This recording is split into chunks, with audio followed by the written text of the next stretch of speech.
When something just doesn't feel right? That's exactly what was going through David Lawson's mind. He's 48 years old, CEO of a big tech company he built from scratch. Back in the early days, people were excited to come to work. There were ideas flying around, teams laughing in the hallways, and new products launching every few months. It felt alive. But now, something had changed. David sat alone in his corner office, staring at the latest reports. Numbers were dropping. Not just sales, that happens. No, this was deeper. Productivity was down. Innovation had slowed.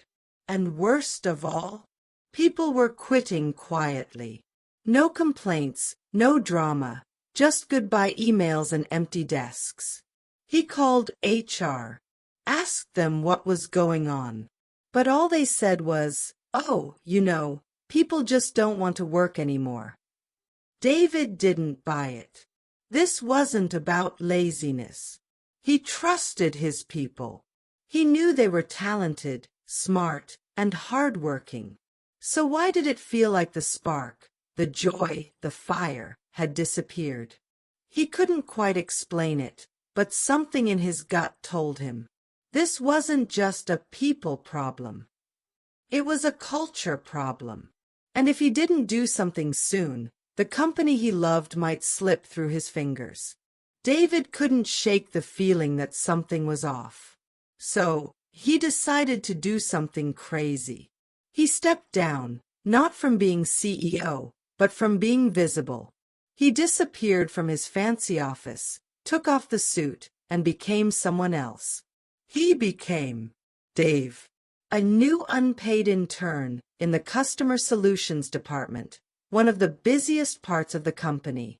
He wore second-hand clothes, an old backpack, and even messed up his hair a bit. No one recognized him. Honestly, how would they? He had been working remotely for years. Most of the younger staff had never even met the CEO in person. So now, here he was, the boss, pretending to be the bottom of the ladder. When he walked into the office for his first day, someone looked up and said, "Oh, the new intern's here. You're with Team 4B. David paused. Team 4B. That was the department with the worst numbers, the most people quitting, the lowest morale, the quietest team on every Zoom call. Perfect, David whispered to himself. He smiled, nodded, and followed a tired-looking guy down the hallway. No one had a clue who he really was. But David was about to learn exactly what was going wrong, from the inside. David hadn't been an intern in over 20 years. But nothing could have prepared him for Team 4B. From the moment he walked in, the energy felt heavy, like the whole room was holding its breath. And then he met Sandra. Sandra was the team's manager. About 38, sharp voice, tight bun, and eyes that could cut through steel. She walked in like she owned the place, but not in a good way. David watched as she scolded a junior staff member, in front of everyone, just because he misunderstood an email. She didn't pull him aside. She didn't try to help. She just humiliated him right there, like it was normal. Nobody flinched, because this happened all the time. David noticed something else too. Anytime someone had an idea, a better way to do something, a new solution, Sandra would shut it down. "No, that's not how we do things here," she'd snap. Even when it was smart. Even when it could save time or money. The team had stopped speaking up. They were afraid.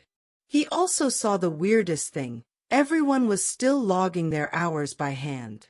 Like, with pens. On paper. It took forever. And worse, Sandra made them stay late to finish it. Unpaid. Every time. One afternoon, David sat with a quiet guy named Miguel. He had kind eyes, but he looked drained. Pale. Tired in a way coffee couldn't fix. During a break, Miguel said softly, "I'm on antidepressants now. I wasn't before this job. It's just the pressure, you know." David's heart sank. These people weren't lazy. They weren't careless. They were breaking. And no one above had noticed. Every now and then, David tried to help in small ways, organize files better, solve a tech issue faster, show someone a shortcut. But every time, someone would whisper, "Shoo, that's not how Sandra likes things." It was like the whole team was walking on eggshells. And in that moment, David realized it wasn't the company that was broken. It was this layer, the middle. Something had to change. Over the next few days, David started to see things more clearly. Not just the problems, but the people. During lunch breaks and quiet moments in the hallway, he began talking to the team, not as a CEO, but just as Dave, the new intern with an open ear and a kind smile. That's when he met Aisha. She was a quiet genius, a young developer who could write clean, powerful code in half the time it took others. David noticed how quickly she solved problems, how she stayed late even when no one asked. One day, she showed him a small feature she designed in her own time, something that could make the company's app faster and more user-friendly. David's eyes lit up. "This is incredible. Why haven't you shown this to Sandra?" Aisha shrugged and gave a sad smile. "She doesn't like innovation. She says it confuses the clients." David didn't know what to say. He met others, too, everyday heroes just trying to survive. Like Mr. Gerald, the office custodian. He'd been with the company longer than most of the staff. Quiet, friendly, always humming an old tune while he swept the hallways. One evening, as David helped him carry some boxes, Mr. Gerald said softly, "You know, this place used to laugh more." That line hit David hard. The spark was gone, but not because people had stopped caring. They were being silenced. He started hearing stories, how Sandra blocked mentorship programs so no one would get distracted, how she dismissed team-building ideas as wasting time, and even discouraged people from applying for promotions unless she approved it first. It wasn't just bad management. It was control, fear, and power. David needed to remember everything, the moments, the faces, the tiny heartbreaks he saw every day. So he started a journal. Late at night, in his tiny intern notebook, he wrote it all down under one title: The Culture Leak. This wasn't just about fixing a department. It was about saving his company's soul. It happened on a Wednesday. The kind of day that starts out normal, until it doesn't. David was typing up some notes when he heard raised voices from Sandra's office. It was Ryan, a kind young analyst. Always polite. Always helpful. He had asked, very calmly, if the team could set up a way to give anonymous feedback. Something private. Safe. He said, people are scared to speak up. Maybe this could help. That's all. But Sandra snapped. Insubordination, she said. You don't question how I run my team. You're done here. Just like that. Ryan was fired. For suggesting feedback. When the news spread, the entire office went silent. Phones stopped ringing. Conversations froze mid-sentence. Even the air felt heavier. David watched it all, heart pounding. He knew now, this wasn't a problem that would fix itself. But he also knew he couldn't blow his cover just yet. He quietly packed his bag and left for the day. That night, he sat on the edge of his bed, staring out the window. His phone buzzed. He had one number he could trust. His executive coach. David took a deep breath and called. "I built this company with heart," he said, voice cracking. "How did it become this cold?" There was a long pause on the line. Then the coach replied, "Culture starts from the top, but sometimes it rots from the middle." David didn't sleep much that night. But when the sun came up, he knew one thing for sure. The time for watching was over. 30 days passed. 30 long days of sitting quietly, listening, watching, and writing. Now it was time. David, no longer Dave the intern, stood in front of the mirror in his old office. He wore his tailored CEO suit again, the polished shoes, the company pin. He adjusted his tie, then looked himself in the eye. "Let's fix this," he whispered.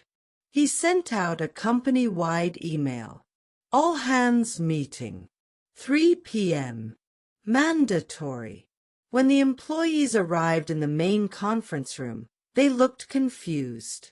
Why were the top executives there? Why was there press in the back?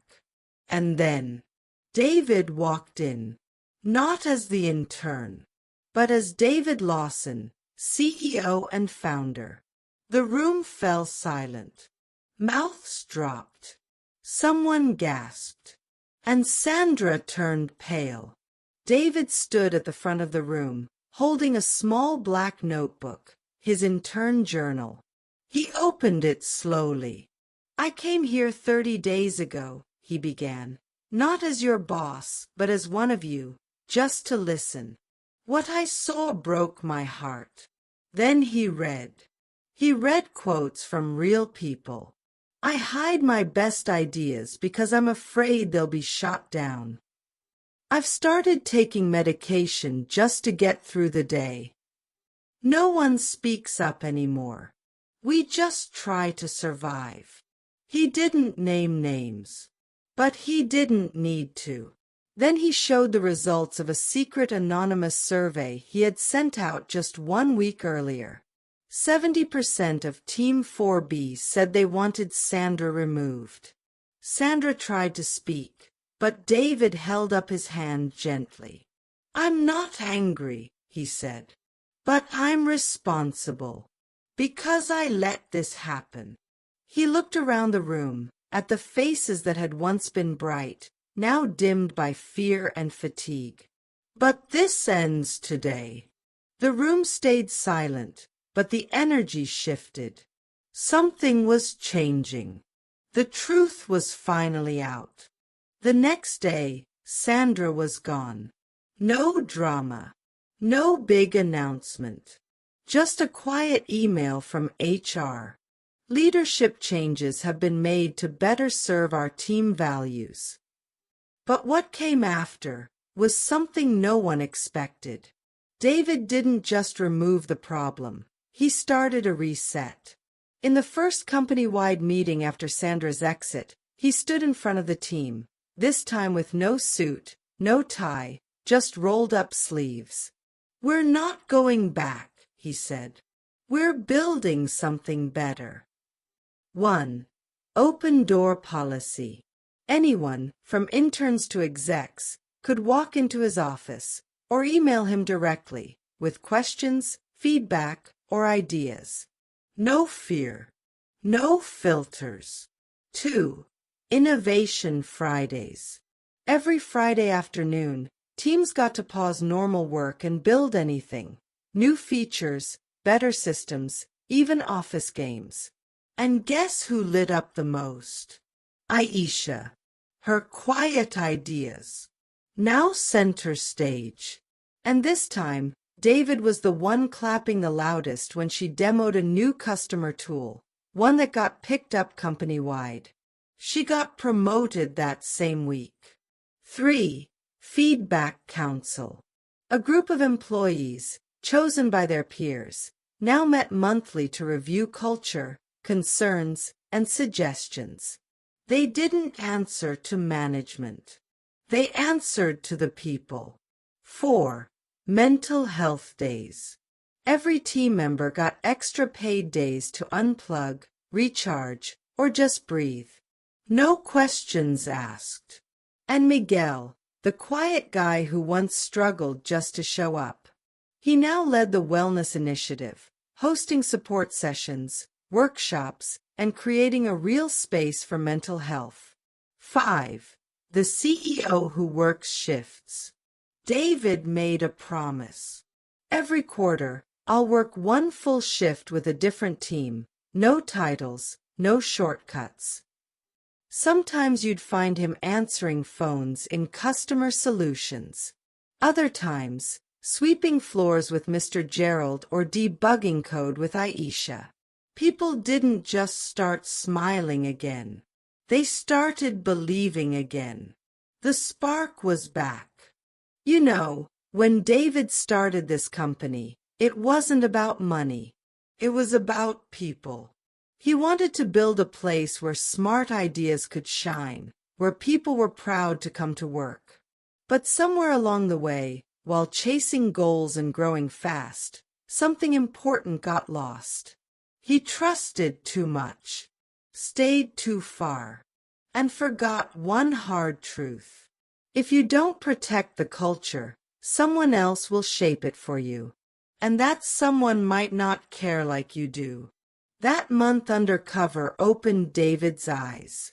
He saw pain where there should have been passion, fear where there should have been friendship, and silence where voices should have been heard. But here's the thing about real leaders. They don't run from the mess. They get their hands dirty and clean it up. David didn't blame the team. He blamed himself. Because he understood, culture isn't a poster on the wall. It's how people feel on Monday morning. And what he felt was regret. But also a second chance. So he took it. He owned his part. He listened. He acted. And slowly, one decision at a time, he began to turn things around. Not with big speeches, but with small moments of honesty, trust, and care. Because real change doesn't start in a meeting. It starts in a hallway conversation. In someone finally saying, "You matter," and meaning it. The company's still not perfect. No place is. But now people speak up. They smile more. They laugh again. The fear is gone. The ideas are back. And the spark, that thing they all felt in the early days, it's alive. Aisha's leading projects. Miguel's helping people feel whole again. And David, he's not up in some corner office anymore. He's walking the floor, sitting in meetings, listening, still learning. Because he knows now, culture isn't something you build once. It's something you protect every single day. And if you ever wonder what the real lesson is from all of this, it's simple. Leadership isn't about being in charge. It's about taking care of the people in your charge. David forgot that once, but he won't forget it again. And now, it's a new day,